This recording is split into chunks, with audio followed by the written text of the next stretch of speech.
Welcome. You are tuned into another episode of The Last Word on Rugby.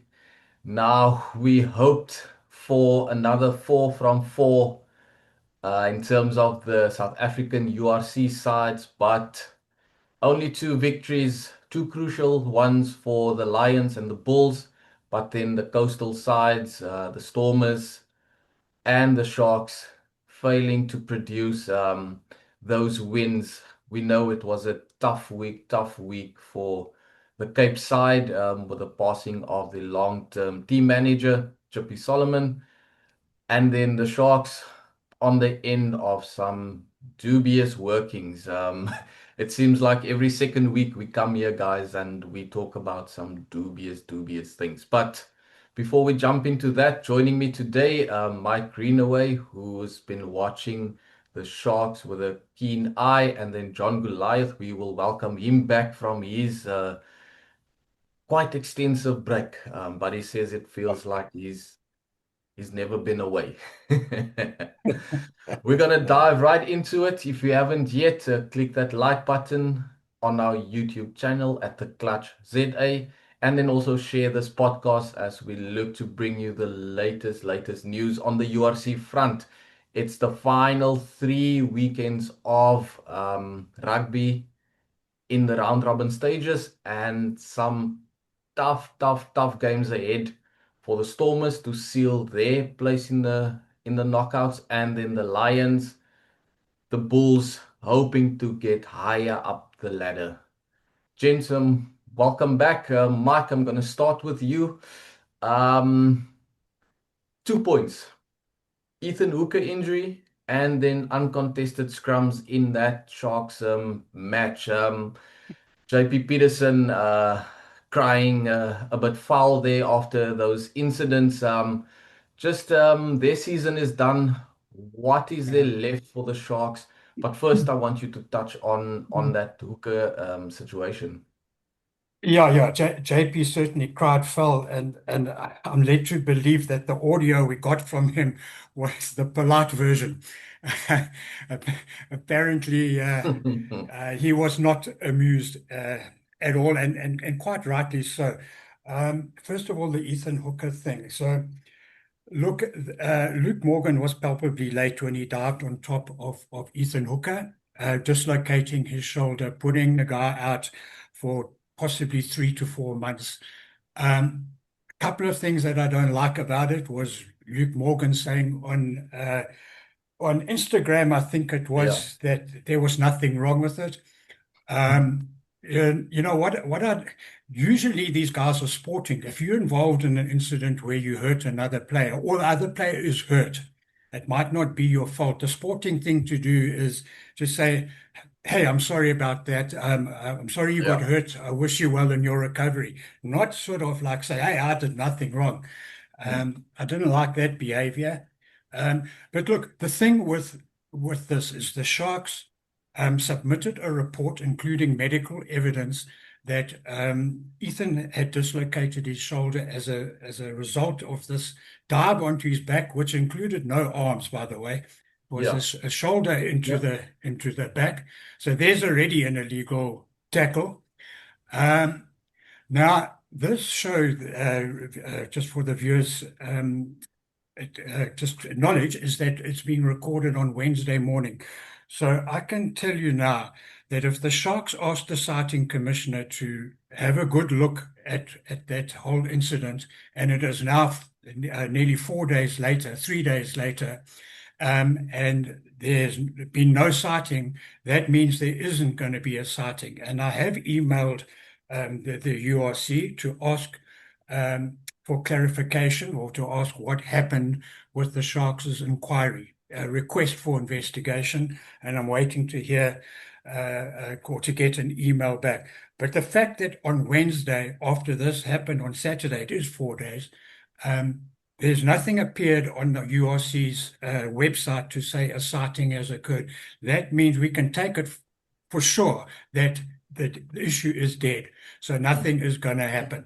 So I know I'm hogging the speech here, guys, but what I don't like, and John, you can come in here, is that it seems to me that the URC officials never overturn anything that their colleagues have already ruled on. So if the TMO in the Sharks game has looked at that hooker try and what happened and said there's nothing wrong, almost never does an Yeah. official then later on say, no, but hang on, Mm. I disagree. They Yeah. always go with what their colleague has said. It seems like they're thick as thieves and they cover each other's backsides. And Rant over. and uh, I'm gonna continue that rant. Hi guys. So my issue with this thing is that if we go all the way back to November, where Ibn Etzebeth, he was accused of eye gouging. He was found guilty of eye gouging. The evidence was there.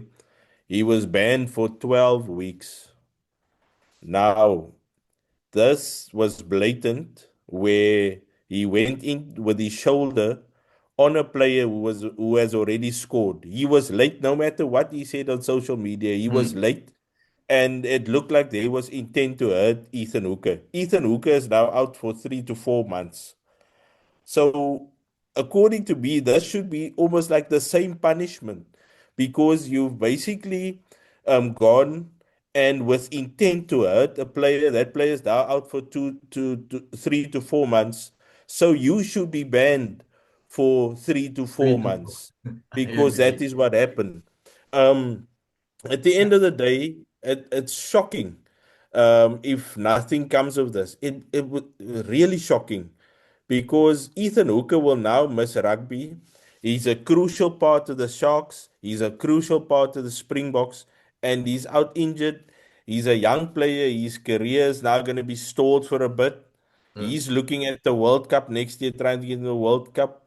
But because of a simple act of a guy diving on his shoulder, he dislocated his shoulder. He's now out.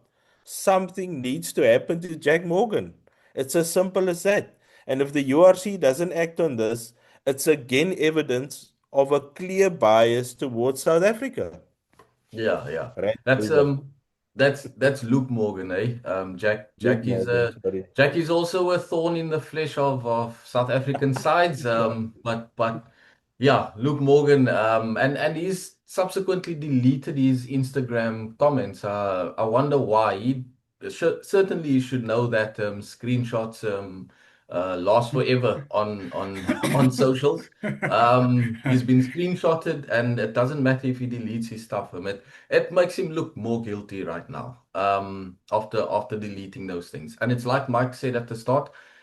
Normally, players would say, "Yes, I'm sorry that happened. It wasn't an intentional act." You would go to the guy, shake his hand, and say sorry and whatever. But yeah, it is.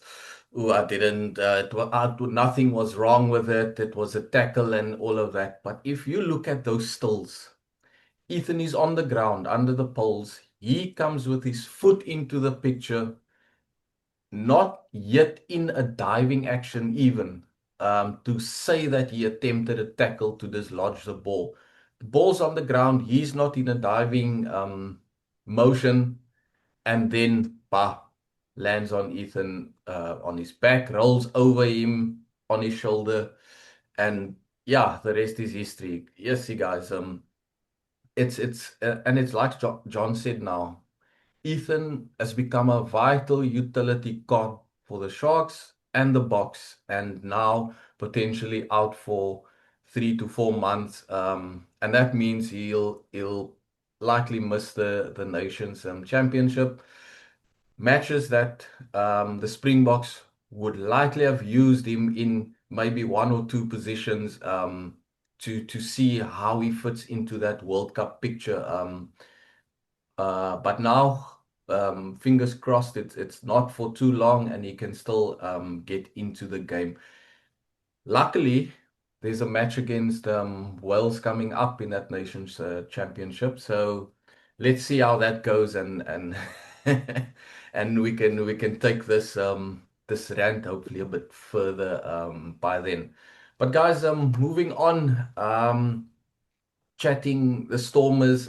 Very disappointing performance here in Cape Town. Sat through that first half where Connacht just overpowered them, and they didn't look really well polished, and understandably so. It was a tough and emotional week, and they eventually didn't live up to the expectation of the crowd in what they wanted to produce here.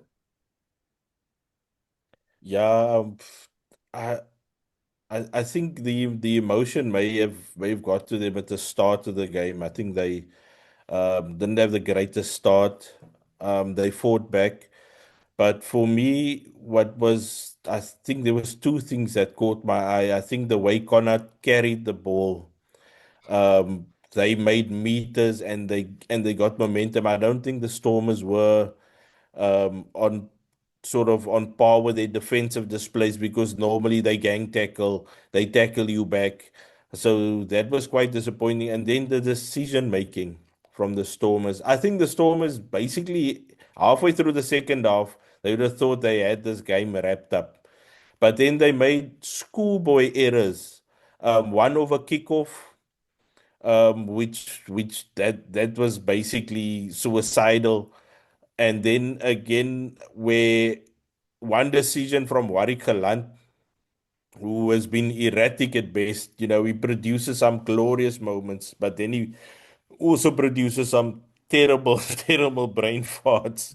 They were on the Connacht line and he basically looped a no-look pass to no one, and then they found themselves back on their own try line a few minutes later, and that basically cost him the game. So I would like decision making for me was the worst thing, and I think we have to look at Warwick. He has to look at himself, and for all the great things he does, he also does a lot of simple things, which for a player of his experience now, he's not a kid anymore. He's a experienced player and a guy who's supposed to bring calmness, but at the moment he's bringing chaos to his own back division. And with Suleiman Hudson possibly coming back from injury this week, I can see Damian Willemse moving back to fullback. Because you also want Damian Willemse. He's now been stuck on the wing. I know it's because of his aerial prowess and the contestables. But a guy like Damian Willemse, you want him to have the ball in his hand a lot because of his decision making, his quality. And I think he should definitely, if he's not going to play 12, then he should play fullback. Yeah, and I think the decision must be made this week. They can't stall it anymore. They can't play him at 14 any longer. It's just a matter of where do you put him. It's either on the outside of Sasha Feinberg Ngomezulu at 12 and help to restore a bit of calm there around the 9-10. We know Kobus is on the inside of Sasha, but there's something also not working quite well in that 9-10 channel for the Stormers, 9-10-12 channel for the Stormers. And so and John Dobson said this on Saturday afternoon in his post-match presser that he needs to sort, or the coaches, they need to sort out the back line, and who plays where. That's going to be the important thing. They're fairly fine in terms of starting players, bench players when it comes to the pack, but it's that I think that 9, 10, 12, and then 15 positions that needs to be fixed this week already. They are going to have a short-term training week this week, and then it's gonna take some moving players around to fix those errors. Damien will bring calm on the outside of Sasha, but then also he brings stability in the 15 jersey. Um, but then he might be too far away from the back line in terms of just what he's brought in that number 12 jersey. So it's some tough decisions to be made. Yuri Mattia has got an ankle injury. Hopefully he's back this week. So there's even that picture of putting him at 10, Sasha at 12, and then Damien at 15. John Dobson touched on it, but he hasn't mentioned it as something that they will actually look at. But there's another option for them to consider if they want their two playmakers and then a 10 that's been more steady in the squad as of late in terms of that. Mike, you probably watched that Lions Glasgow game. What can the Stormers expect from Glasgow this weekend? Yeah, yeah. I was at Ellis Park for that fixture. Yeah, so I was a bit taken by surprise by That loss. almost it was 50 points, yeah. Um, and then it kind of dawned on me that the Warriors maybe rested 8 or 9 of their first choice players. Um, and it was also very interesting to hear um, Franco Franco Smith, the coach of the Warriors, talking about Mm, how the fatigue and the travel had hit his players. And look, I mean, that's what the South Africans have been complaining about forever, about the travel to and from the Northern Hemisphere. And Franco was just saying that his guys really found it difficult coming from the cold of the north and to Johannesburg. He also said this stage of the season, a lot of the guys are getting tired. I think that they won't have that problem when in their second game on tour.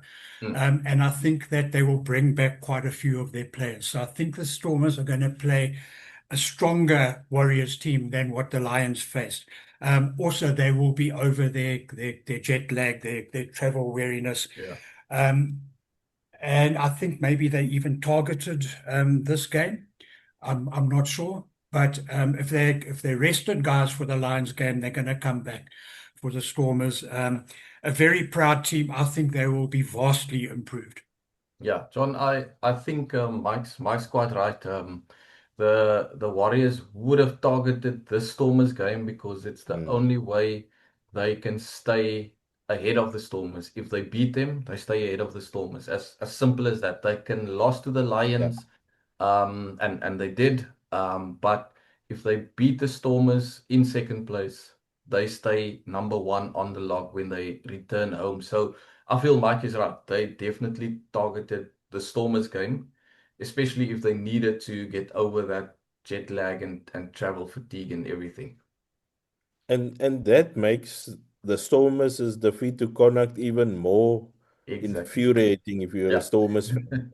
Yeah. Because that was the match that they had the match in their hand. That's the match they should have won. If they got a bonus point, they would have had their fate in their own hands. They still have their fate in their own hands, but I mean it's to finish on top of the Mm, log. They've got two difficult away matches to end the league phase with. And the Glasgow Warriors have some fantastic returning players. And for me, Sione Tuipulotu, he is Mm. the main man coming back in that number 12 jersey. And what we saw Connacht do well is punch holes in that Stormers inside channel between 10, 12. That is where they got the most joy. So we could easily now see when we were speaking about where to play Damien Willems, say he might be the right choice to play in that 12 jersey yeah. now because of his he adds a bit of physicality as well as his quick feet and bit of magic. Mm, So that is going to be key because if the Stormers must go back to their defensive strength where they were gang tackling people, where they were just enjoying that gain line dominance, and they didn't do that against Connacht. And against the Glasgow Warriors, that is the key for them. If you mm, give them that gain line dominance, especially with Tuipulotu and those guys running at you, it's going to be a very, very long day. yeah. Guys, we're gonna look up north now. We chatted about the Lions briefly, but then also the Bulls. Yes, they're not north. They're playing their final game overseas, but then they're heading back to Gauteng. the Bulls, they look like a very different team. The one that started the season off with that debilitating run of losses.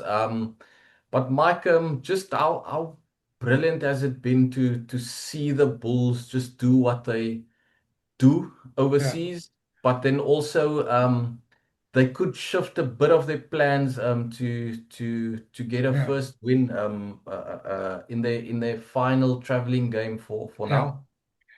Yeah, so the Bulls are a very interesting team for me. When they are in South Africa at Loftus Versfeld or anywhere in South Africa, really, they aspire to play a very attacking, running game. They like to use the ball. It's clear that that's the direction in which they want to eventually evolve. When they get to and sometimes that game plan gets them into trouble in South Africa. I think they've lost more games in South Africa than they have overseas. Then when they get into the Northern Hemisphere, they tighten things up and they play to what many of us consider their strengths, which is that fantastic forward pack. And Andre Pollard can play the percentages in the territory. And we saw that even in that game against the Dragons, where they were a little bit loose in the first half. They obviously had a chat in the second half and said, now let's tighten it up. Let's keep it amongst the big boys up front. And the result was they went from something like 7-all to 47-7. So when the Bulls tighten it up overseas in the north, they tend to be almost unbeatable.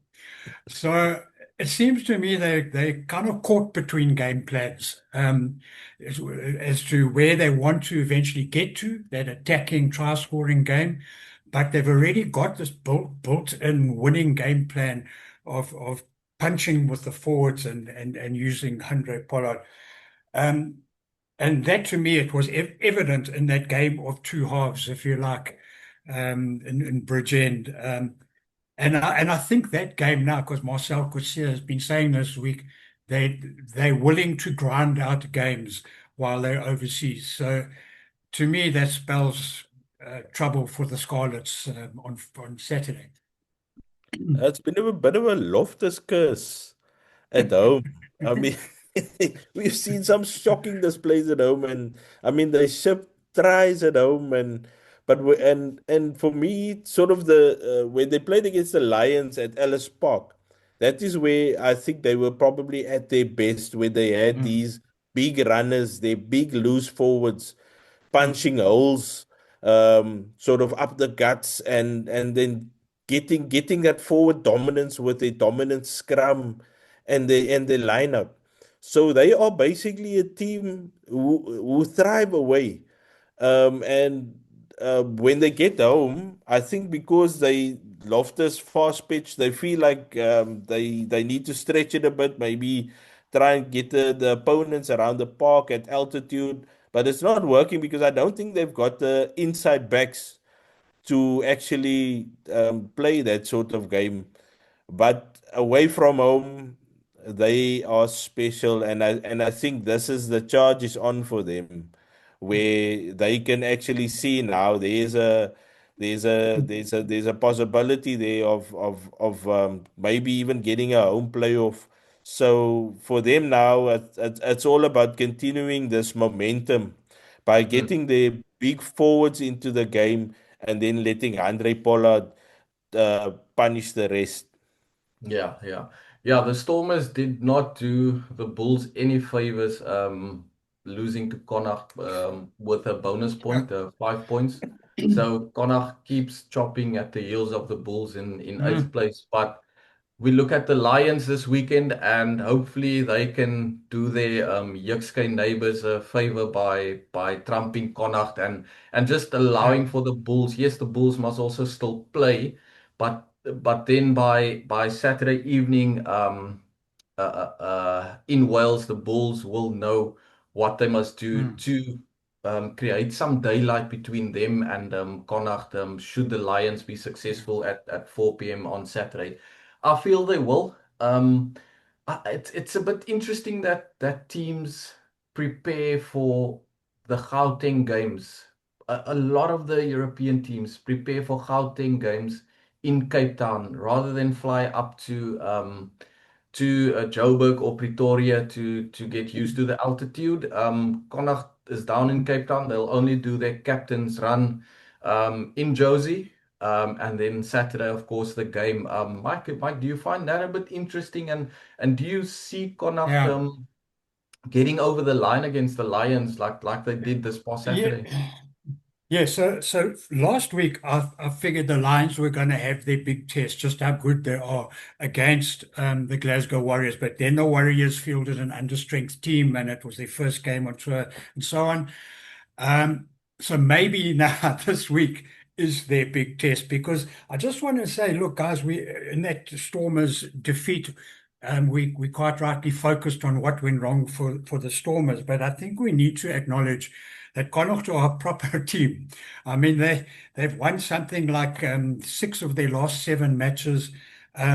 Stuart Lancaster, their coach, he is a proper coach. They are an excellent rugby team. Yeah.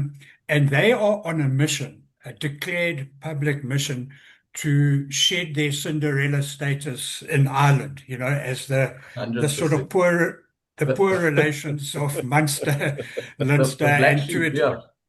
Yeah, they are. They're trying to say, look, no more Cinderella. We are we want to be acknowledged as a similar brand to Leinster and Munster. So that is how serious they are taking their rugby. And you see how well drilled and well coached they are.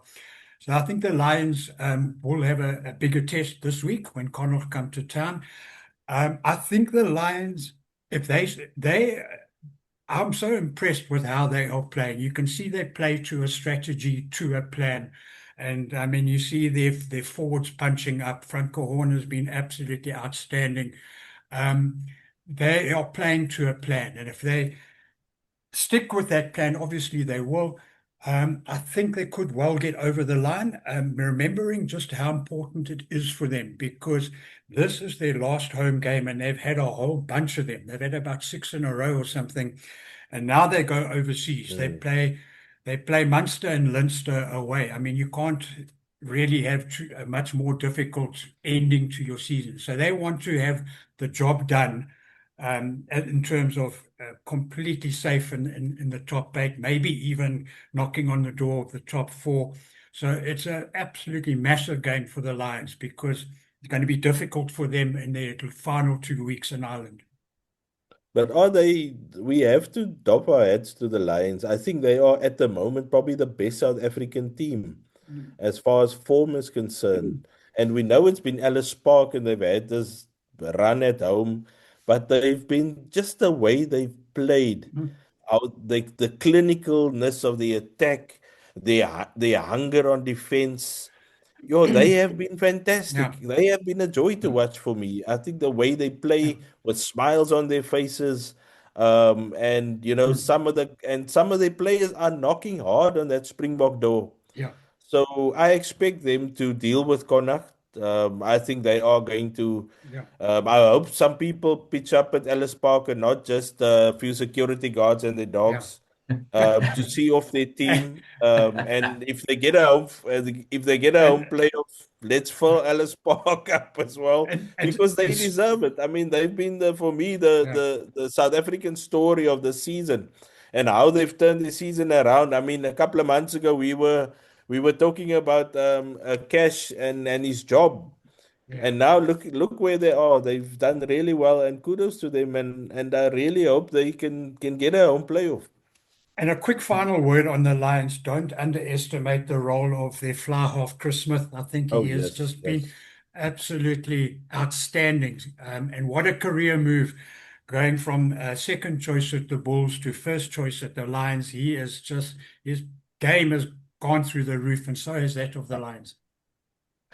Yeah, let's hope this weekend will bring some more feet to Ellis Park, and not just like John said, couple of security guards and their furry friends guarding. I don't know who they're guarding, but yeah. Guys, yeah, just as a final word on the last word. it's time for the South African sides also to I feel tread carefully when it comes to European refs. It's time for the guys to realize that on the field, whether they here in South Africa or playing overseas, that they cannot any longer give some of the refs a chance to make those 50-50 calls in a game. I feel that's where things are currently going wrong for the SA sides in terms of refereeing decisions. And somewhere something has to be done, and I think it's on the teams, on the South African sides, to not allow refs like Mr. Adamson this past weekend, to make those, to allow them to have a 50-50 decision.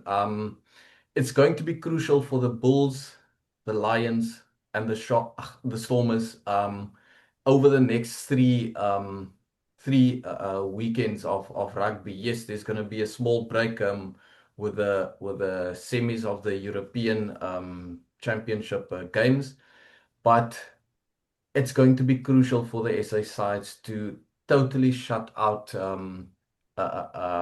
that kind of calls and just play the game and not allow the refs into it. If they do, it's going to be good night in Nelspruit, as they say in the commentary booths. But yeah, guys, thanks again for joining this week. It was another lekker chat on the last word on rugby. Hopefully there will be some good news on the Ethan Hooker front in the next couple of weeks. And then also for the SA sides as they look to cement their place in the URC top 8.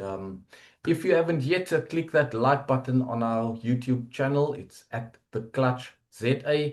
Share this podcast, and we will look to bring you some more, hopefully, good news next week when it comes to the URC. Mike, John, thanks again for joining, and we'll chat next week again. Cheers. Cheers, guys. Cheers, guys.